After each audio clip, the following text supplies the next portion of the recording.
ভাই বাড়িতে আছেন? আছে ভাই। ও স্যার আপনি বসেন। হ্যাঁ স্যার বসেন।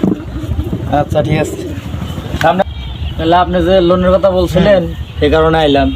ভাই আমার তো লোন লাগবে 1,00,000 টাকা ভাই। না ভাই, এই লোন আপনি মনে করেন আমি অফিসে রাজি করাইছি 80,000, এখন আপনি 80,000 পাইবেন। আমার তো ভাই 80,000 টাকা হইতেছে না, আমার 1,00,000 টাকা লাগবে।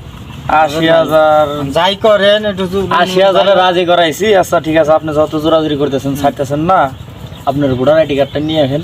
আমি অফিসে যাওয়া ওটা ঠিকঠাক না করে আপনার 1,00,000 দিন। আচ্ছা ঠিক আছে। ওই কিস্তি উঠাবি 1,00,000, তোর 1 টাকা উঠাবি না।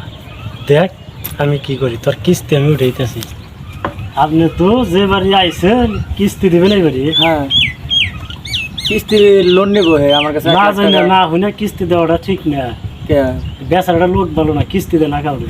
আসলে কিস্তি খালি উঠে লোন উঠে কিস্তি দেয় না। এর আপনি কিস্তি দেন না, দিনে বেলা আপনি টিয়া মারি যাবেন, বুঝছেন? এটা কি আপনি সত্যি কইতেছেন? হ্যাঁ আচ্ছা, সত্যি ঠিক আছে। কইতেছেন।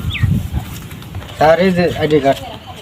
আপনার আইডি কার্ড আপনি ঘর নিয়ে রাখেন গা, এ ভাই। আপনার আমি লোন দেবো না। ভাই আমার না। লোন দিবেন না কে ভাই? না, কারণ না আপনার আমি লোন দেবো না।